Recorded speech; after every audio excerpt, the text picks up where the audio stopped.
Hey guys, welcome to the Prophecy Roundtable. This will be an insightful and entertaining chat about the end times. Beyond that, we can't really promise anything, but it is really fun to open up the scriptures and say, okay, what is this talking about? And today we're going to be looking at the topic of UFOs. Ooh, right? And you might say, well, the Bible has nothing to say about UFOs, and that's kind of true, sort of. But if we take a little bit deeper look and just say, okay, let's unpack this, I think we're going to find some stuff that's pretty interesting. Now, we're not going to have any big reveals here that, we found such and such in Area 51 or stuff like that. So if you're tuning in to hear that, you're not going to hear that. But what we are going to do is we're going to understand and consider how UFOs could fit into an end times scenario. And I think it's incredibly interesting. So to help flesh out this amazing discussion, I have my two co-hosts who are ready to go. So, hey, Scott, John, it's great to see you guys. I got this note from Scott that said we were going to talk about the three woes. Then I see the link and it's for UFOs. So maybe UFOs are one of the three woes. Somebody did an interdimensional shift on me there on the topic. So I just maybe you just said whoa, whoa, whoa 3 times. Right. Well, in case you forgot, after our last show, we said, what should we talk about? And that's when we said UFOs, right? And yeah, I know. And I think we all forgot about it. And so, all right. Well, to kind of jumpstart our conversation here, we are going to be looking at Ephesians chapter 6. Everybody knows this passage, right? Put on the whole armor of God that you may be able to stand against the wiles of the devil. For we do not wrestle against flesh and blood, but against principalities, against powers, against the rulers of the darkness of this age, against spiritual hosts of wickedness in the heavenly places. All right, so that text right there is telling us something really important. It's telling us that, there's stuff going on in the heavenly places. And I think when we start considering this question of UFOs, again, unidentified flying objects, let's be clear what we're not talking about. I don't believe in little green men from Mars or intergalactic beings from some other galaxy or from some system far, far away. But there are other beings that live here. We all know that, right? We're, as believers, we are of the opinion that Satan and his dudes are real.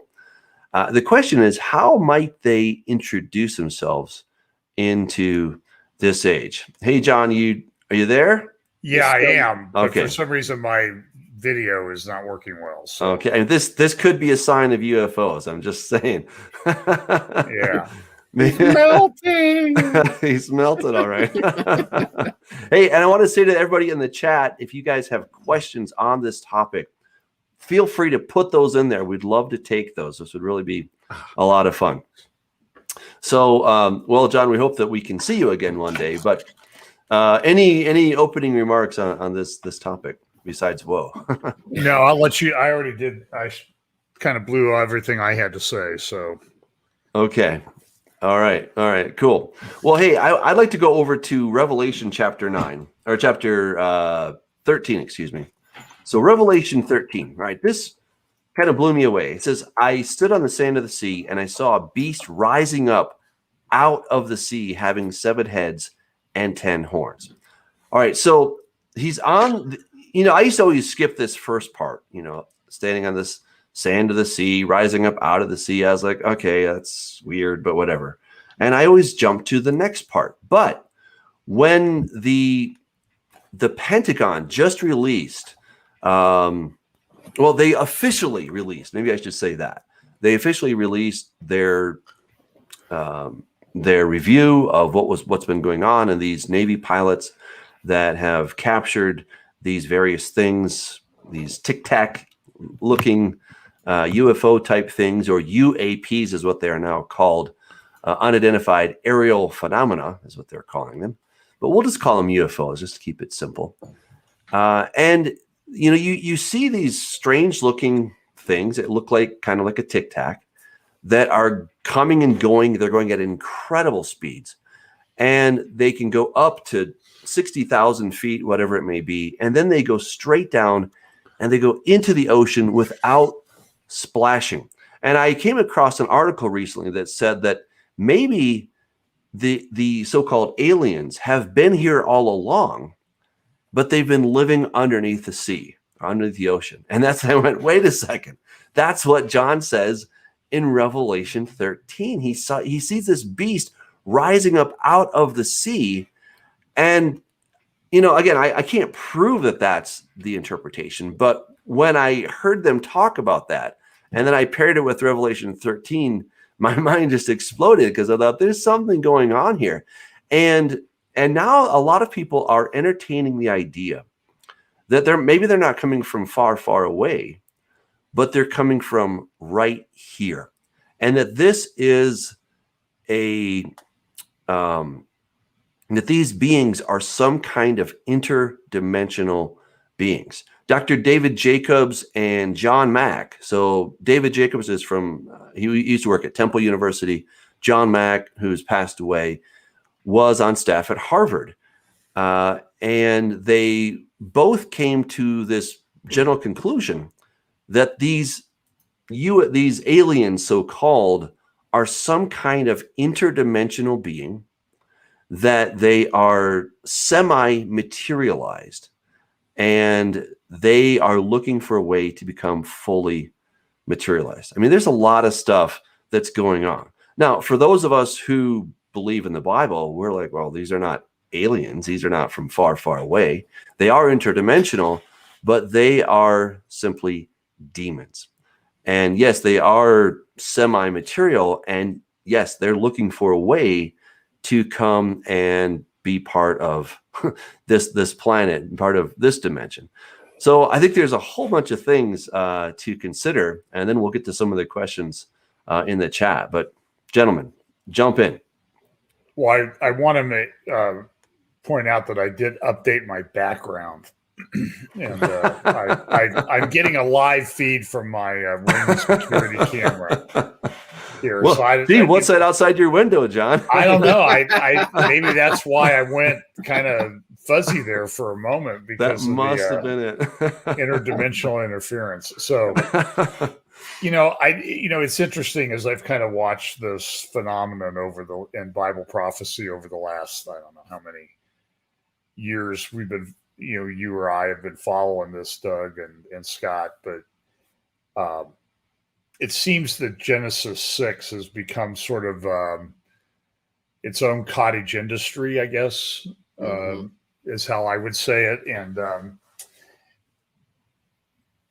And so it's clear, I think the report that came out recently from the U.S. intelligence services was pretty much of a nothing burger. It didn't really add anything. It was just kind of wishy-washy. It didn't come to any conclusions. It was a lot of hype and not much in the delivery. But I think it's clear that something is going on. And so, the guy that I heard talk about this the most was Chuck Missler, who did talk about the interdimensional aspect of, two-dimensional, three-dimensional, a four-dimensional being coming into a two or three-dimensional environment, and how that would look very supernatural. But I think my own conclusion is I'm not sure what it is. I think there's something there. I think my conclusion is that it's probably demonic. Yeah, I think we have to come to that conclusion. Yeah, Scott. I would say yes, no doubt some fallen sons of God, lesser Elohim, powers, principalities, the God, or then the little gods of this age. But some of these unidentified flying objects, I mean, some of them could be good sons of God, good angels, just out, frolicking around and playing and having fun. That was we don't really know if what they are, other than I've seen these videos, and there's nothing that we as mankind can make that type of speed and those type of quick turns and stops and everything. So, I certainly see how this is playing into end times as far as the deception. And I'm sure we'll go there in a little bit as far as I think what ultimately is going to be part of the deception is these gods are going to manifest again, and they are going to employ the oldest lie in the book, that you can become like us. You can become as a god. Getting into Second Thessalonians, I believe God's going to give them over to the lie, to the delusion, because they rejected the truth. Mm-hmm. And so, it kind of fits into this angel of light theory. In other words, I don't see this end time. It's not going to be good, a really fun time, but I think it's going to be palatable to people, the deception. It's like you can become immortal. You can, we discussed that recently about science is trying to make us become immortal. I certainly believe that this happens at the end of the age, and I think it's just going to be like on steroids as far as the speed once it starts to really unfold. So. Yeah, absolutely. I have Revelation 14. What you said, Scott, was really interesting, that, maybe it's just angels, perhaps good ones, maybe frolicking around in the heavens. But just kind of going on that idea, he says, "Then I saw another angel flying in the midst of heaven, having the everlasting gospel to preach to those who dwell on the earth, every nation, tribe, tongue, and people." So, again, we don't know absolutely what those things are. But in my opinion, I think all the evidence points to them being angels. I would presume that they're the bad kind, all right, and probably not the good kind. From what we see in Scripture, the good angels apparently can manifest and appear as a human whenever they want. We're told to entertain strangers because we might be entertaining angels. When God and two angels came to visit Abraham, well, they all looked really human, right? And in fact, then two of those angels went over to Sodom and Gomorrah, and the men there said, let them come out that we may know them, right? So they had very human appearance. Yes. Didn't Abraham feed them? He did. Yeah. Right.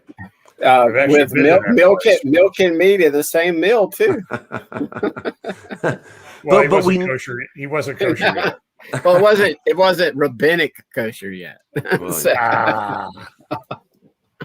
Okay. But we never see Satan and his demons just manifesting. We never see that in Scripture. They can possess people, but we don't see just Satan showing up, right? Whereas we do see Gabriel showing up and these other angels. We see them just, here they are. But we never have an example of a demon just showing up in the open. They're always looking for some kind of habitation. And so I think what I was talking about with David Jacobs and John Mack, and that was in reference to people that claim to have been abducted. I'm not saying that they have been, but they claim to have been abducted. And I think David Jacobs interviewed about 1,000 people, if memory serves me correctly. All these people that don't know one another, they all have the same basic testimony that they were abducted by some strange beings, and these beings were taking either sperm or eggs. I mean, why fly millions of light years to come over here and do weird, strange sexual experiments on people if you're really that advanced? Yeah. It just begs the question. It is interesting. And, speaking of on the UFO, Scott Mendenhall posted 2 Kings 2:11 and the chariot of fire that Elijah was taking up in. Obviously, that would be a strange object that we just don't see every day. We could talk about Ezekiel's the cherubim or the seraphim or whatever those things were with wheels within wheels and how they moved. The way they moved, Doug, almost describes sort of what we're seeing in these videos as far as the movement.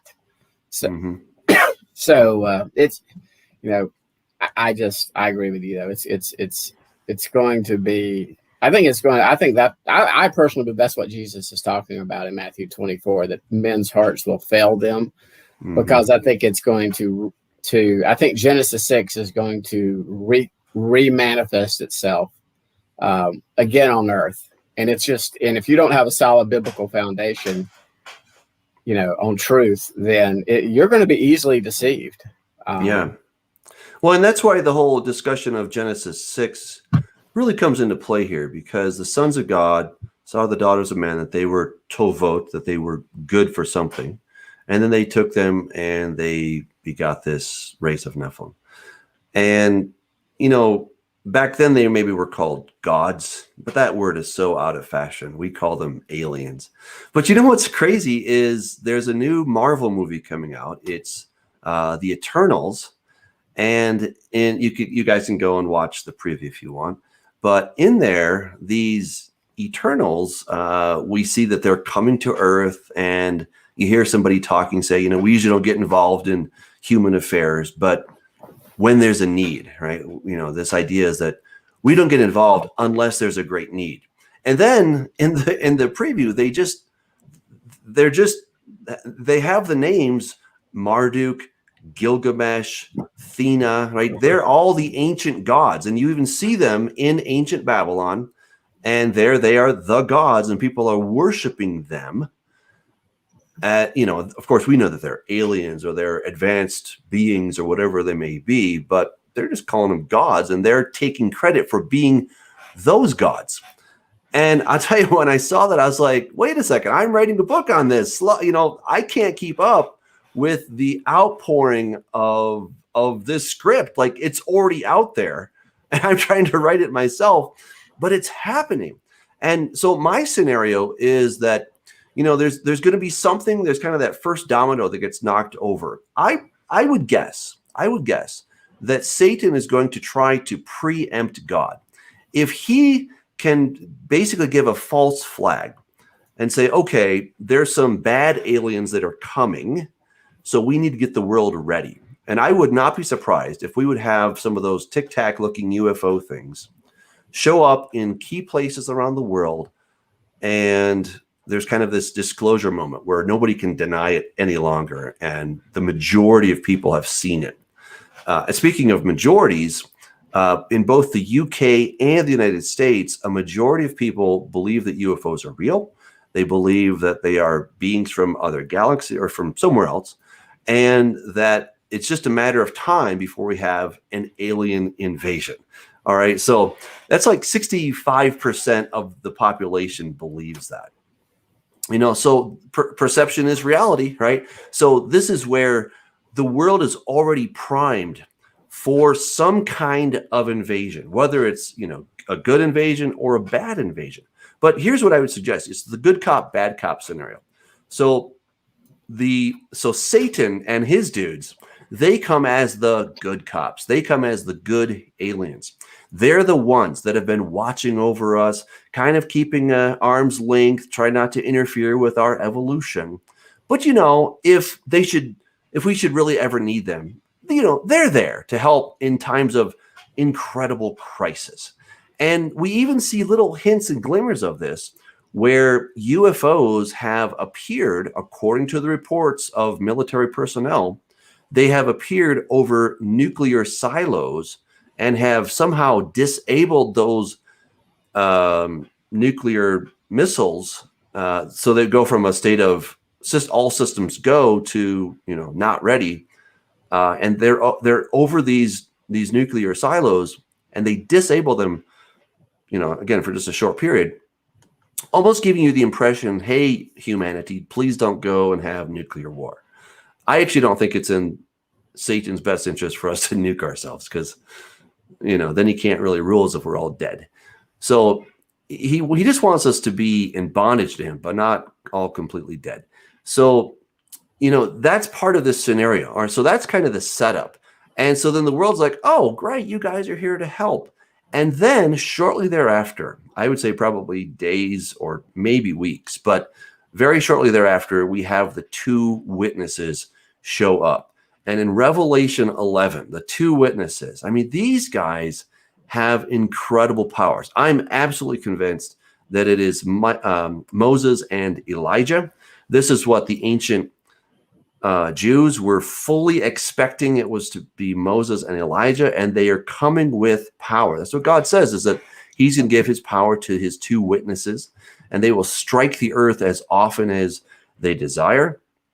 They will cause fire to come down. They will cause it to not rain during the time of their ministry, which is 42 months. The world is going to hate them, loathe these two beings who are going to be calling mankind to repent, to come back to the God of Abraham, Isaac, and Jacob, to put away their sinful ways. And of course, the world's not going to want to hear that. I mean, what a killjoy.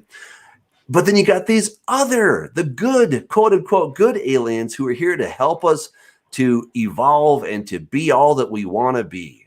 And if you want to be transgender, if you want to be a human animal hybrid, that's okay. We're okay with that. You should be able to do that.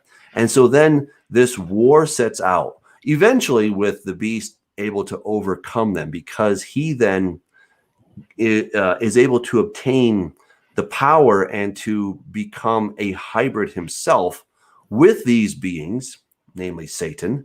And so then he's able to overcome those two. But when they die, the whole world rejoices. They send gifts to each other, and then they resurrect. Well, how do you explain this so that people are still wanting to take the mark of the beast? My suggestion is that they're going to say they are going to get reinforcements. They're going to come back. And if everybody has the same powers that I do, you saw that I was able to kill them. If we all have the same power, then we will be able to stand against these that are coming. And here's the crazy thing. I got a quote from Ronald Reagan. This is a long time ago, 1987. He's speaking with Gorbachev. He says, if suddenly there was a threat to this world from some other species from another planet, we'd forget all the little local differences that we have between our countries, and we would find out once and for all that we really are all human beings on this earth together. And then he says again, he says, perhaps we need some outside universal threat to make us recognize this common bond. I occasionally think how quickly our differences worldwide would vanish if we were facing an alien threat from outside this world. So, we already have these kinds of statements on record saying, if some big bad alien came and was threatening us, then we'd all come together. And I think that's the basic scenario that, again, we don't need to see little green men coming out of a spaceship. That's not important. It just needs to be believable enough that the deception is there, this strong delusion that God is going to allow to come onto the world, and people are going to believe that because they want to. Even after the whole time of the witnesses who are doing all these incredible things, and the world is not willing to repent. Why not? Because they believe that there's some other opportunity, some other hope in these so-called good aliens that are out there. All right, I yield the floor. Sean. You're muted, brother.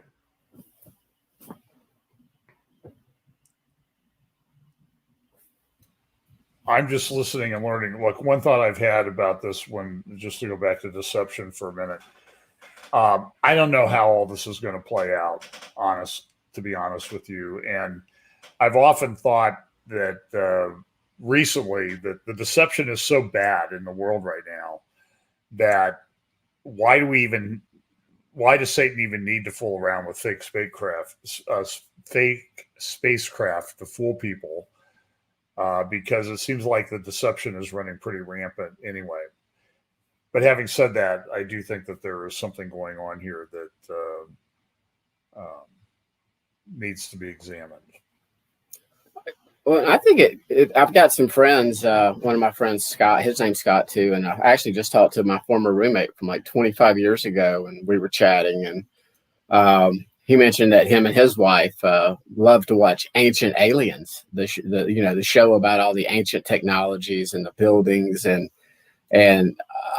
all these incredible buildings that were done 4,000 years ago that even today engineers don't know how they did it. And so I don't know if you guys have ever watched that show, but it's really cool. And I know it's extra biblical, but I do believe a lot of what is in Enoch and Jubilees and Yasher, that a lot of that it might be, again, not canonical necessarily. Some people would debate that, but certainly maybe some history handed down, even if it got blended with a little extra things, sort of like the Greek mythologies. They all kind of align about these gods coming down and having sex with women and them being demigods and the civilization just being highly technologically evolved at the time.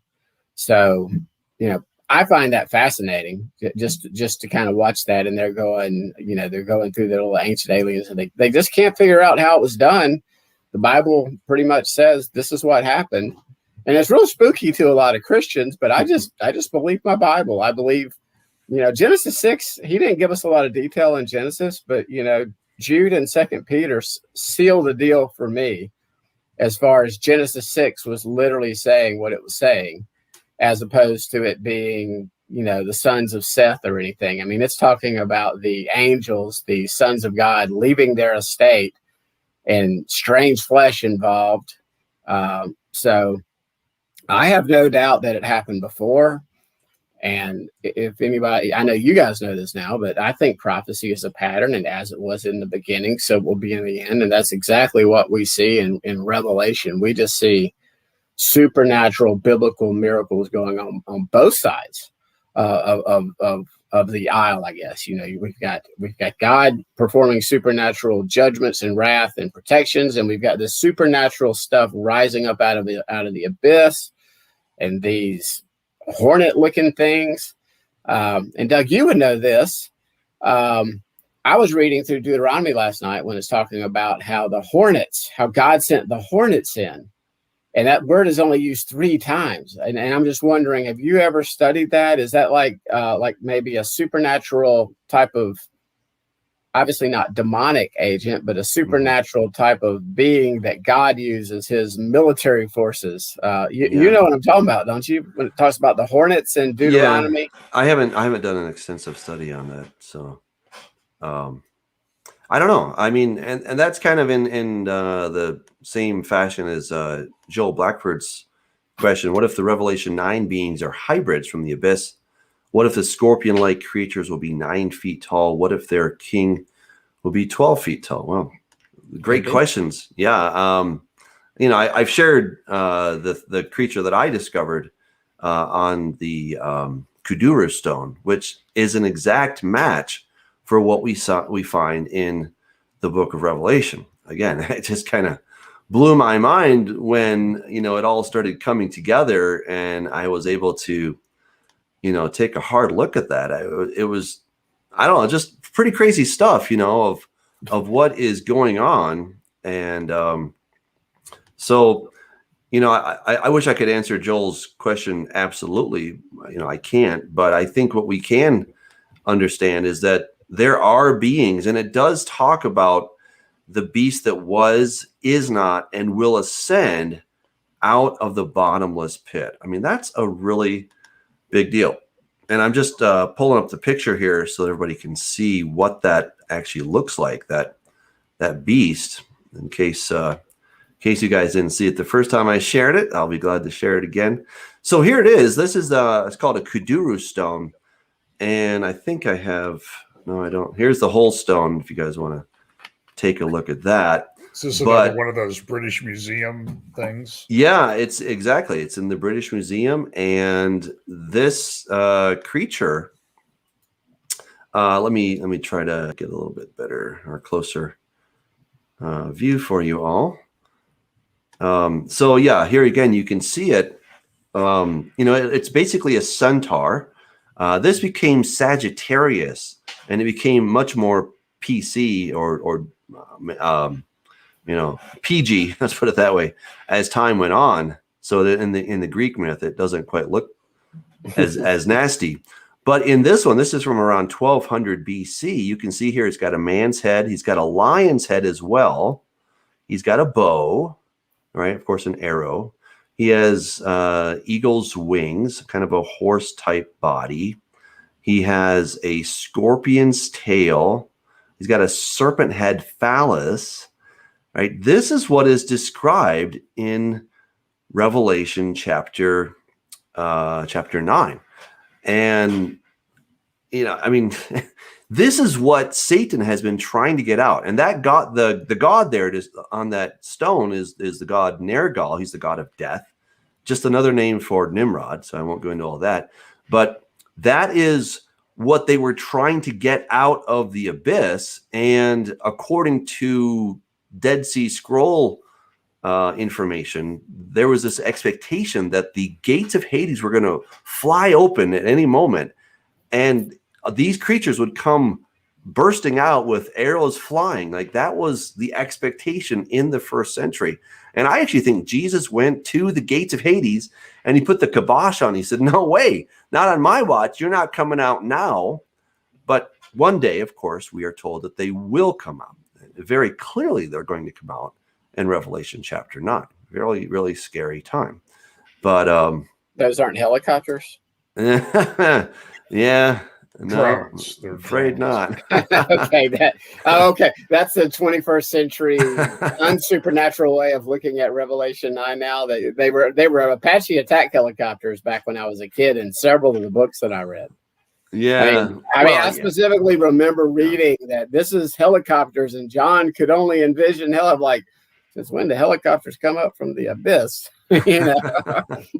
Well, I think if we switch the word abyss for portal, dimensional portal, suddenly like, oh, okay. Sometimes we need to translate these to the age appropriate, word, and not helicopters. Okay, right. But yeah, being facetious. Hey, I know. What's this? My buddy Michael Oman from across the pond just did a part 12 on this Revelation series, and he really lasered in on this abyss thing. And he did a deep study before he taught on it.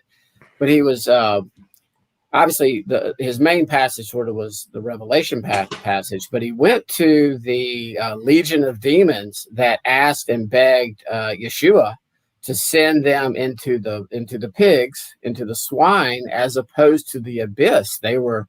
It's like if they don't have a host body, I guess that's where they go.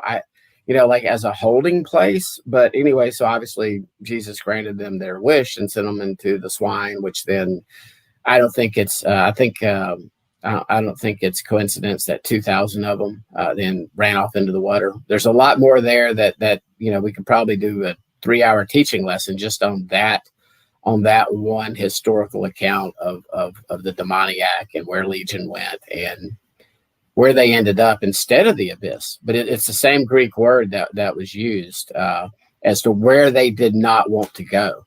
And I think it links up to, maybe it's not Tartarus. I think Tartarus might be that special place in Sheol where the really, really, really, really, really bad guys that if we believe Enoch, the 70 that came down, where they're being held there.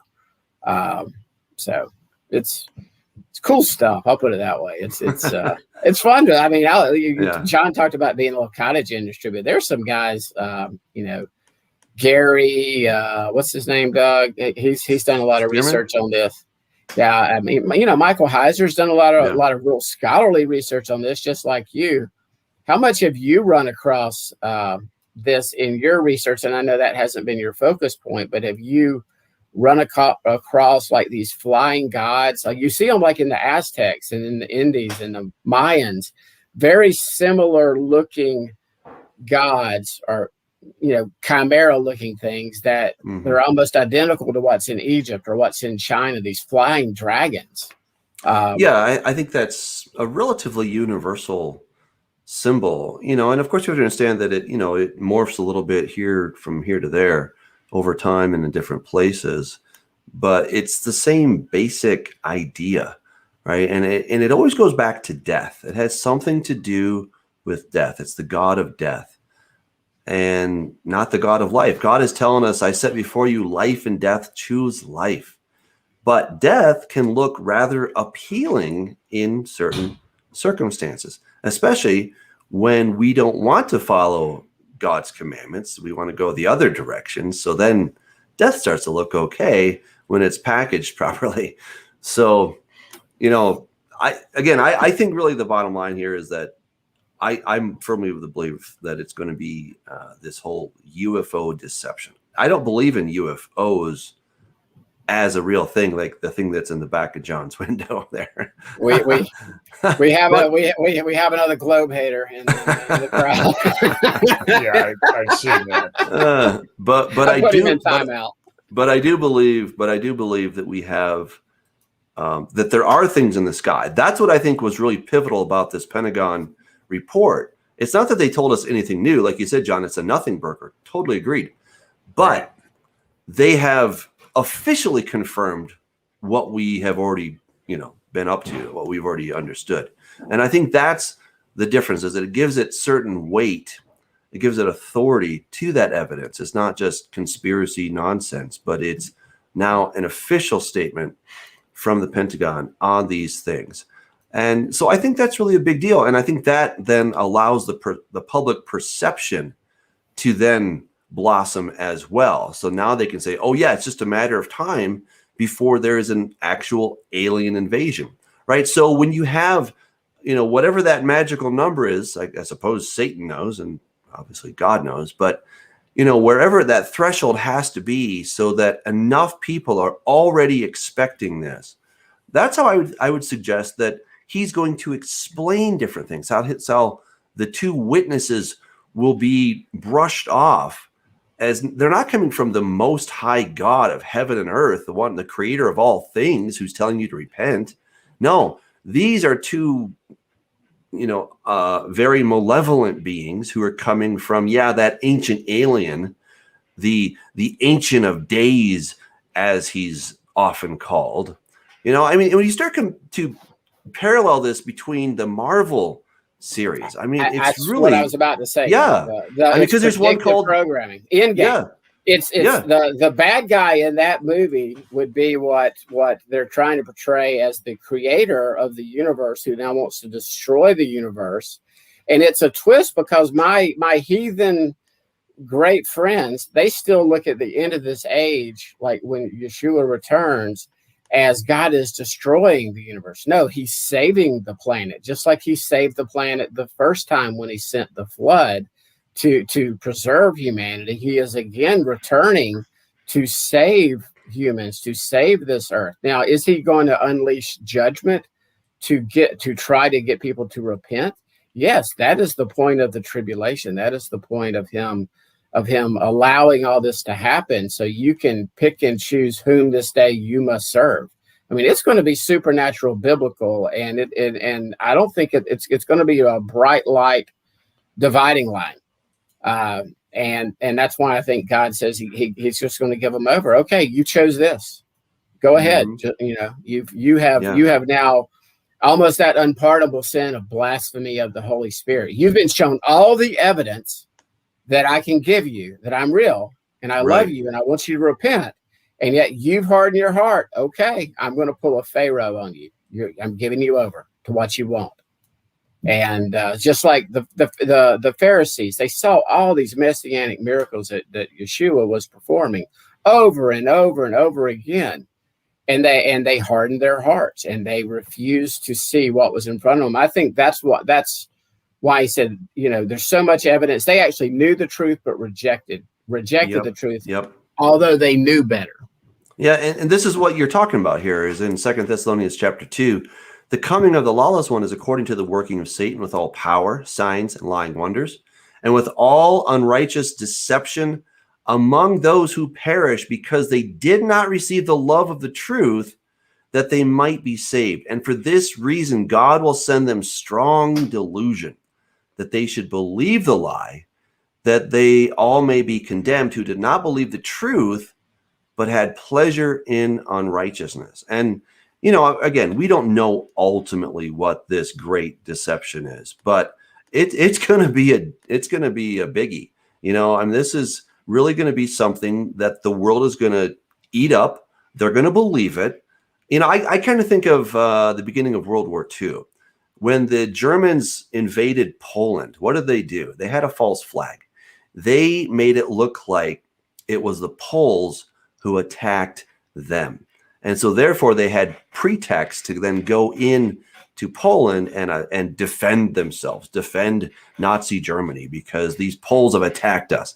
And again, I think there could be something akin to that. Again, we can't put our finger on exactly what, but there's a number of scenarios that are like, oh yeah, that's very plausible. In fact, Joel Blackford has really come up with a good scenario. He says, suppose the UFOs arrived as the world went nuclear. What if the extra-dimensional beings meet humanity in our dimensions to avert a nuclear holocaust? The extra-dimensionals appear as peace lovers that avert human tragedy. Joel, I'm in complete agreement. I think a scenario like that is very plausible, that, they're coming to make sure we don't kill ourselves, that we don't blow up the planet. And even people that have been channeling these messages, like Barbara Marcinek, she and others have been channeling messages, receiving messages from these ascended masters, as it were. And, they're here to step in when, things get bad, when humanity's on a really dangerous path. They're going to come in and save us from ourselves. And speaking about that, there's also a group of strange people who believe in someone called Ashtar. He's the leader of the Galactic Federation. And just recently, there's a 87-year-old Israeli who was high up in the Israeli military. And he came out and said that that they have been in contact with someone from the Galactic Federation. And he thinks it's high time that humanity knows about this. And now that he's 87, he's got nothing to lose, but he was a very decorated, honored, and distinguished person. Maybe not so much anymore, some people might say, but he's like, I got nothing to lose. I'm 87. What can go wrong? And I see his point. But, it's this kind of expectation.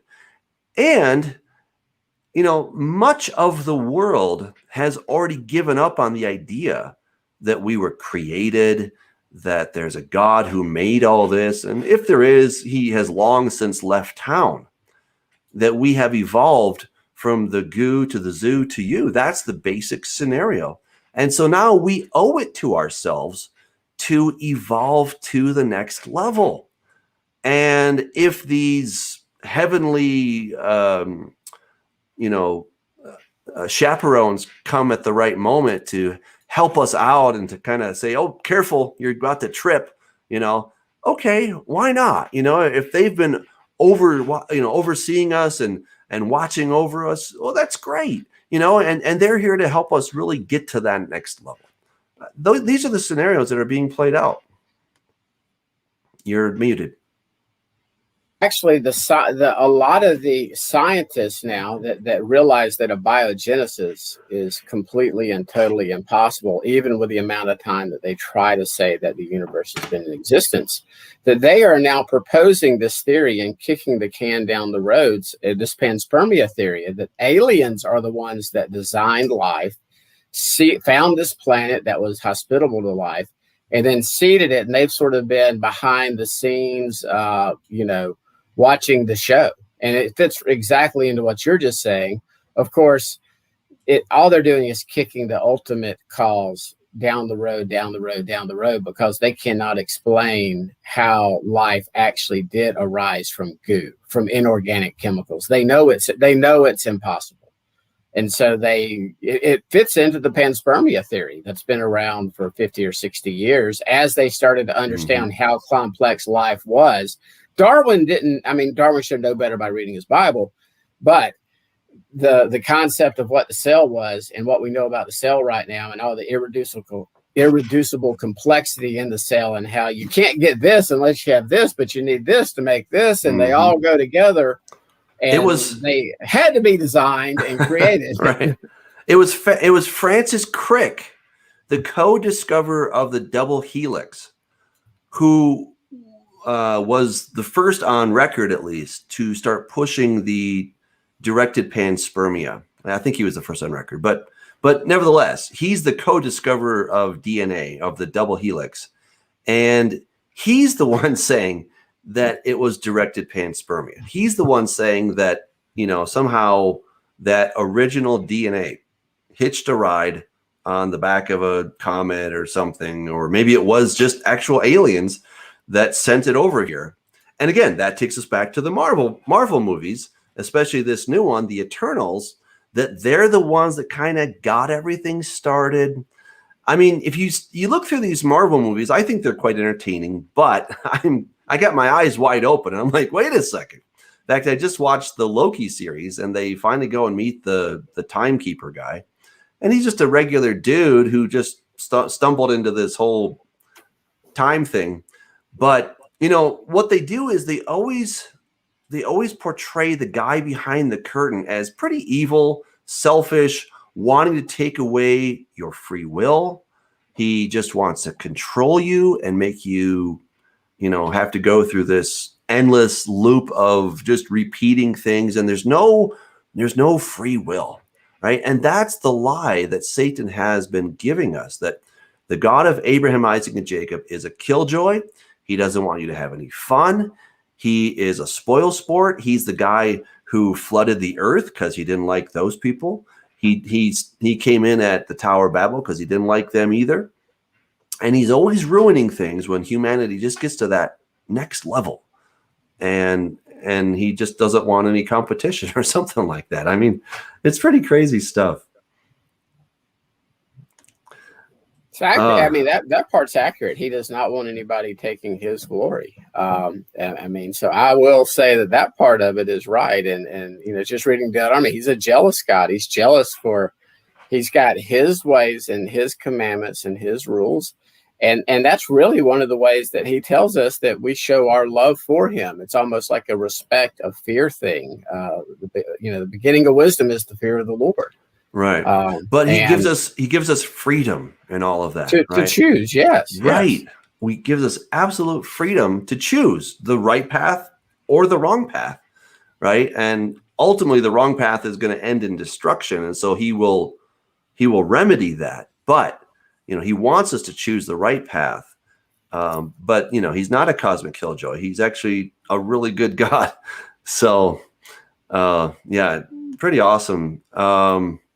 So, Let's Doug, see do you see back to the Marvel thing? I've been fascinated by some of them too, is the transhuman aspect that seems to be apparent in all those. Do you think that's sort of related to what you were talking about? Yeah, I do. I think that there's a sense that through our technology, we can upgrade ourselves. I mean, look, if there were a serum that I could become Captain America, I'd take it. If there weren't any bad effects, of course. I mean, who doesn't want to skip all the push-ups? And then you got, an amazing bod, and you're strong, you can fight, you do all this stuff. Cool, right? It sounds really great. But of course, that's not going to happen. I mean, it's not going to happen the way that we see it in the movies. Something is going to happen. I'm absolutely convinced of that. And I think there is going to be a ruse where we do get to a certain threshold of technology that we can augment ourselves and change ourselves. But to really get to this ultimate level of becoming a god, that's truly a bridge too far, and it's going to end in absolute disaster. It's going to turn everybody into a zombie instead of into a god. But the whole pretext of this, of how you get people to this place, is that you have these cosmic overlords or guardians who are watching over us. I mean, we've got the Guardians of the Galaxy. We've got all this terminology that is all around us that is making us think that there has to be somebody else out there. And, I mean, Marvel has taken this to such an extent, that humans and aliens have commingled, that, what's his name from Guardians of the Galaxy, that he's actually the son of a god. And many, many people, Thor, he's just a god, but he's kind of like a guy, but he's a god. And, they really are blurring the lines of that. You could probably become a god too, if you could just figure out a way to do it. If you could, nuke yourself with gamma rays, or if you could insert something into your body so that you have this incredible strength. And even the quote unquote gods in these movies, they are just another created being. And who's the prime creator? He's called the firmament, right? And so I'm like, the firmament, really? Like, that's straight from the Bible. But they took the firmament, that is what created all things, just basically a sentient universe. It's not a God that loves you and cares about you, but it's some kind of a sentient universe that brought these various beings into being. You got the celestials, who then created the Eternals. And it keeps taking us back to these other beings that are trying to control our lives. And some are good, some are bad, some are for us, some are against us. And I think, again, that's the basic scenario. All right. Well, let's get to some more questions then. Joe's like Mr. Question. Who is? Joel? Joel. Yeah, he is. Yeah. He's like Mr. Question. Yeah. Oh, here's a question from Scott Mendahal. Just a thought: could the seraphim, who are angels, be called cherubim when in a chariot? Maybe Scott. My take on that is that the word seraphim means fiery ones, and when you look at the description of the cherubim, they're fiery. And so I would suggest that seraphim is just a description of cherubim. I don't see them as two different names, but one is describing, seraphim is describing what the cherubim are, that they're fiery ones. So that would be my take on that. Hey, don't you think that Enlil Satan was initially, or is a seraphim, a cherubim? Yes, he was a cherub. He's not fire anymore, because God took that fire out from within him, it says in Ezekiel 28. So he doesn't have that quality anymore. And I think that's what he lost. He lost the ability to transverse the dimensional veil between the two domains. He lost that, which I talk about in Corrupting the Image, Volume 2. But he lost that ability. And so now he needs us, the very ones that he hates. He needs us to partner with him so that he can either possess us or influence us, or just downright create an avatar. And I think that's ultimately where he's going. He's going to create an avatar through the beast, which will then allow him to have his own flesh and blood body on this earth. And then he can really call the shots directly instead of indirectly, because humans are so, fickle, and he wants to kind of do it himself. So, any more thoughts, gentlemen? I agree with Scott. It's brutal. I don't know what it's like where you guys are. It's brutally hot here. Oh, and I was outside for a while today, and it just wears you completely out. I mean, I'm frazzled. Wow. It's like, it's heat index is close to 100, but it's, wow. Like 87. I think this morning I played golf and it was 87% humidity at 6:30. I mean, it's unbelievable. I mean, it's hot. You guys wouldn't like Colorado. I don't recommend coming here. You wouldn't like it. Don't come. I'm coming anyway. Joel Blackford asks, are demons able to create plasmas in the skies or in our minds? That's interesting. Joel, I ultimately don't know. I don't know the answer to that. However, when I consider what Satan was able to do against Job, I think that they are able to control matter to varying degrees, right? They're able to control somehow this energy. Satan was able to bring fire, aka lightning, out from the sky, and it came down and hit the house of Job's kids, and they all perished. He can also affect the wind. So I think he has a lot of powers, probably more than we give him credit for. I don't know about plasma specifically, although from what I understand, lightning is a form of plasma. Someone correct me if I'm wrong on that one, but so I think it's at least possible. Yeah, very good. Another question from Joel. Thanks for the questions, Joel. Where is Tartarus? Why did God chain them in Tartarus? Why must he release them for a season at the end of days to deceive the world? Well, my opinion on that would be, I don't know that God needs to, but I think God is giving us kind of a weather report, like tomorrow it's going to rain, doesn't mean I like it, but that's what's going to happen. And some things in scripture are simply a preview of what's coming. And they're not necessarily that God's like, oh, I really want to do this. But yeah, in the grand cosmic sense, he allows it to happen, but he's not necessarily the one who's wanting it or sort of pushing the button so that can happen. What we see in Revelation chapter 9 is that the star that falls from heaven is he's given the key to the bottomless pit. Now, who gives it to him? Well, again, you maybe suggest, well, it has to be God, but it may not be God. It's maybe somehow he's able to acquire this key, and he gets it. Again, God allows it, but God's not like, here you go, here's the key. That would be my take on it. And so once he has the key, he then opens the bottomless pit. Again, doesn't mean God wants him to open the bottomless pit, but God's allowing it, and God is going to use it ultimately for his glory. But that abyss, Hades, is the place where, and of course you mentioned Tartarus. Tartarus, as far as we know, based on the various texts that we have, that is the lowest rung of Hades, the abode of the dead, wherever that is. I don't know where it is. It seems to be some other dimension. I don't think we could dig down into the earth deep enough and strike Hades. I don't think that's possible. But I think it's a dimensional place, and Satan wants to release those so that he has just an overwhelming army to accomplish his goals here in the last days. All right. And let's see here.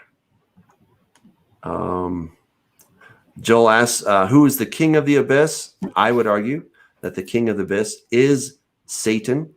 His name is Abaddon, or Apollyon, which means the destroyer. And that takes us back to that picture I showed you, who is Nergal.